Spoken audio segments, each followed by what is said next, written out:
Good evening. How are you? This is Mr. Good Times.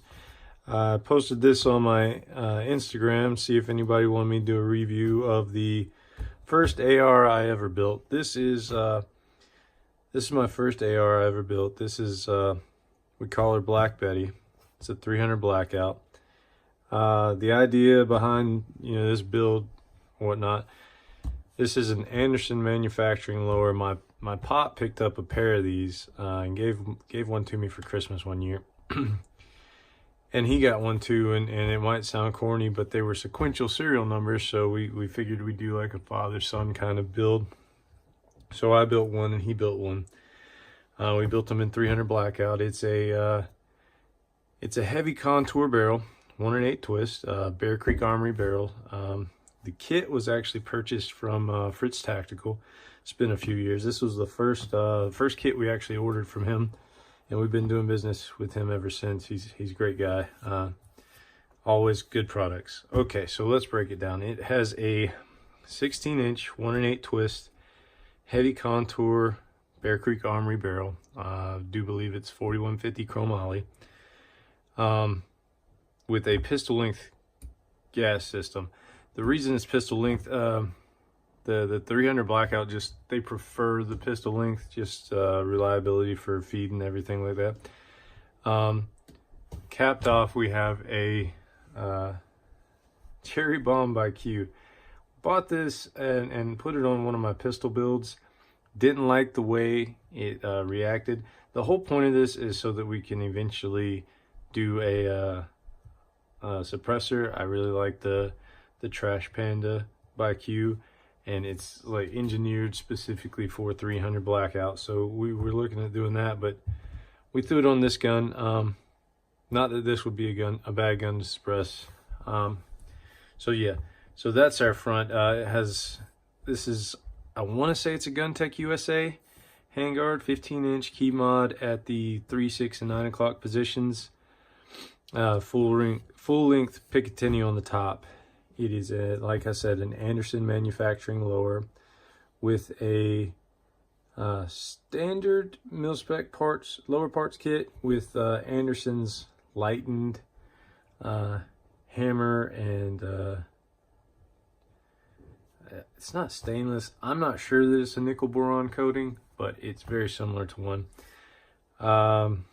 Let's see, what else do we have? It's got a standard phosphate coated mil-spec, full auto rated bolt carrier. Pretty much everything standard on the internals of this firearm. It has a standard weight buffer. Let's see, this Bushnell actually came off of my 6.5 Creedmoor. I wanted to do something a little different. This came factory from the from the Savage. I put this on here and put a Vortex on the Savage. This gun is my deer hunting gun. Haven't actually seen a deer with it, but that's the intention. So it's got a Herter's cantilever offset mount. I got this from Cabela's Christmas a few years ago. Came with a different scope. It does have the Daniel Defense tungsten gray furniture kit. I actually bought this for a different rifle. Didn't like the way it looked. I think I ended up getting a Magpul UBR for the other rifle, so I just swapped this all over here. It looks really good. I like the feel. It's a pretty good angle. The one complaint I have is there's no beaver tail up here. It's a little thin at the top, but it's got a good grip angle. It's not too grippy. This is great if you actually use them. Most of the time I don't use the full grip. It's more of like a modified C grip. Let's see, I've got the 45-degree offset irons. I am not sure of the brand. These were a gift to me, and they're great. They work great. They're accurate. We zeroed them to this gun at a 45-degree angle. It works great. The scope has not been zeroed yet. It has recently been put on this gun. We have an extended latch on the charging handle just to give you a little bit more out here away from the scope. Works out really well. We have a QD mount right here for the sling, and then there's one on the stock as well, so you can just run a 2-point. Nothing spectacular as far as the parts. I did take a lot of time researching and making sure that all the parts would work well together. Once we got the kit, I haven't changed. Like I said, it's mainly mil-spec lower. Pretty sure on this particular setup, I'm just running the standard weight carbine buffer. I do change most of mine, but on this one, it works very well, so there's no point. This is a very smooth shooting gun. Anyone that's ever shot it can tell you that. Its recoil impulse is not an up-down, it's more of a straight back recoil impulse. Very smooth, and it shoots very tight groups. I think we were using the Hornady Black with the 127 grain VMAX bullet, if I'm not mistaken, and it shoots great. It's an amazing gun. We do have these extended takedown pins, which are nice. What I've noticed on my guns that have the ambi safety, these that stick out don't work very well with this side of the safety. Your finger kind of gets in between. It's not very comfortable, so I don't use these. I actually started using the Strike Industry shift pins, which are neat if you're a builder and move things around a lot. I guess that's pretty much it. This is, like I said, the first AR that I built for myself. It's a great gun. There's not really much else to say for it. It's a little heavy. I want to say it's right at the 8-pound mark, but it's a heavier contour barrel. It's scoped. It's got the extra irons that adds weight.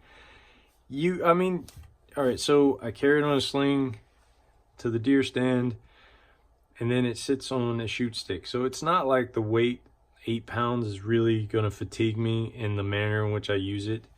The most I use this front vertical foregrip for is to hold the shoot stick and the gun at the same time. It works out very well. Like I said, it's a highly accurate gun.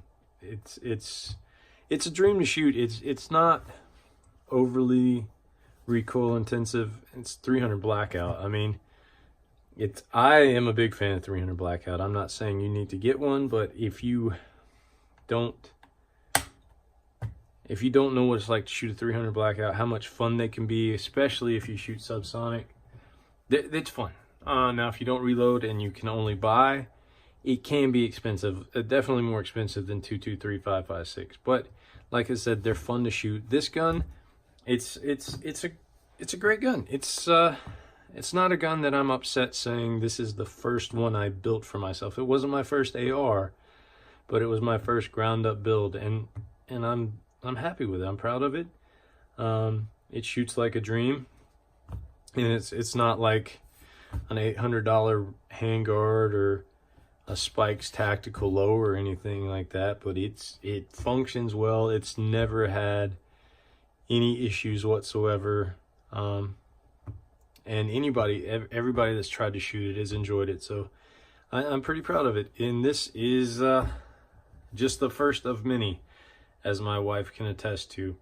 So if you like this video, give us a like, subscribe, comment. I'm just getting started, but I'm an aspiring gun builder and gunsmith, currently enrolled in Sorona Desert Institute, and just looking forward to seeing what we can do. Thank you.